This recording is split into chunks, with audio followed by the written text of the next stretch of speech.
Nokia 2.3, depois de mais de 2 semanas, eu cheguei às minhas conclusões. Será que ele vale a pena?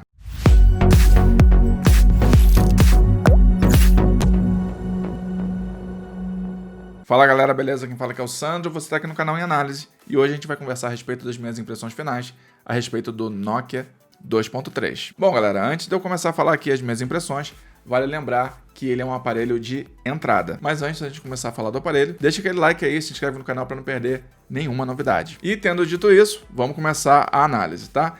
Ele é um aparelho que apresenta uma excelente bateria, tá? Ele tem 4.000 mAh de bateria e eu consegui chegar até o final do dia com ele tranquilamente. Mesmo com o uso um pouquinho mais intenso do que o normal, ele conseguiu chegar até o final do dia comigo com 20% de bateria. Na minha opinião, isso se deve em parte às configurações desse aparelho aqui, que são configurações de aparelho de entrada, tá? Então ele vai ter uma tela que é só HD, ele vai ter um processador bem menos potente do que a gente está acostumado a ver aí em intermediários, e em parte também ao sistema que ele traz aqui dentro, já que ele possui o Android One. O Android One, como a gente já conhece, ele traz aquele Android mais puro, né? Com aplicativos mais básicos instalados aqui no aparelho, não sobrecarregando ele com aplicativos desnecessários. Porém, o aparelho tem algumas observações que eu preciso fazer, tá? Ele, por exemplo, tem um touch que não é muito bem responsivo, tá?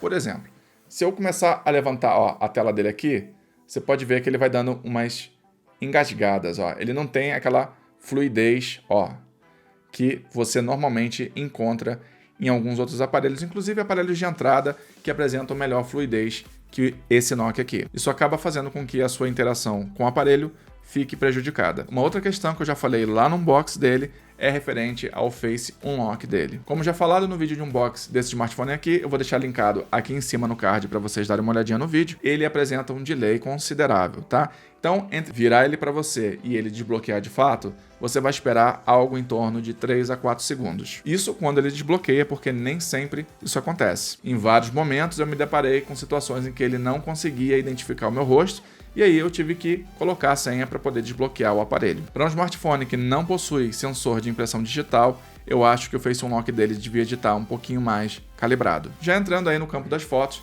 ele possui câmeras que são bem ok, não espere muita coisa desse aparelho em termos de foto, mesmo em ambientes bem iluminados, você não vai conseguir fazer uma foto esplendorosa. Uma outra coisa que também me incomodou aí um pouco é o tempo de recarga dele, que demorou de 0 a 100%, mais ou menos 3 horas. Eu acho que a Nokia poderia ter incluído um carregador um pouquinho mais rápido aí, os 5 watts que o carregador dele originalmente tem, não são suficientes para te entregar aí uma rapidez razoável para recarregar esse smartphone aqui. Já o desempenho dele para consumir conteúdos digitais é bom, tá? Se você quiser um vídeo aí no YouTube, se você quiser ver uma Netflix, você vai conseguir um resultado legal. Ele tem a resolução de tela dele só HD, não é Full HD, mas mesmo assim isso não chega a ser exatamente um problema, até porque a gente não pode esperar que um aparelho de entrada tenha uma configuração de tela melhor que isso. São raros os aparelhos de entrada que tem tela Full HD. Até alguns aparelhos intermediários a gente tem dificuldade de encontrar a tela Full HD. O som emitido por ele também é ok para você conseguir aí ouvir os seus vídeos, seja Netflix, seja YouTube, mas para jogos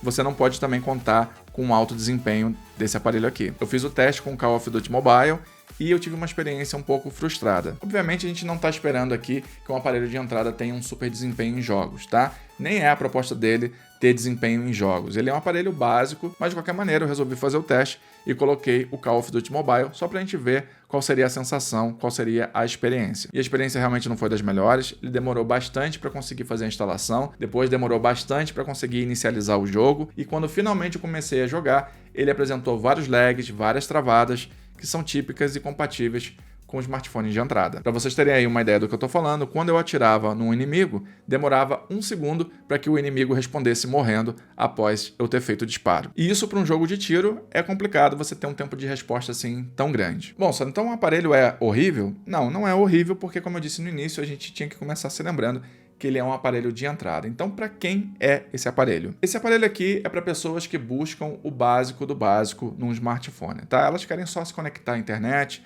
ter um WhatsApp, ter um Messenger, ter o Facebook dela dando uma olhadinha lá vez por outra e olhe lá, mas a pessoa que adquirir esse aparelho não vai poder esperar dele um alto desempenho, seja para jogos, seja para fotos ou para qualquer outra coisa. Até porque os 2 GB de memória RAM que ele possui não permite a você ter um multitarefa muito complexo. Eu só sugiro a quem estiver interessado em comprar esse smartphone aqui, que atenda às suas expectativas básicas de uso, tá? Que aguarde um pouquinho aí, ele dá uma diminuída no valor dele, porque R$900 não é um preço compatível com o que esse smartphone aqui oferece. Eu acho que quando ele chegar na casa dos R$750, vai ser um bom preço para que você possa pagar nesse aparelho aqui. Por 900, eu acho que você encontra outras opções que tem um melhor custo-benefício que o Nokia 2.3. E se você curtiu o vídeo, já sabe, deixa aquele like aí, se inscreve no canal, ativa o sininho de notificação para que você fique sempre por dentro das novidades.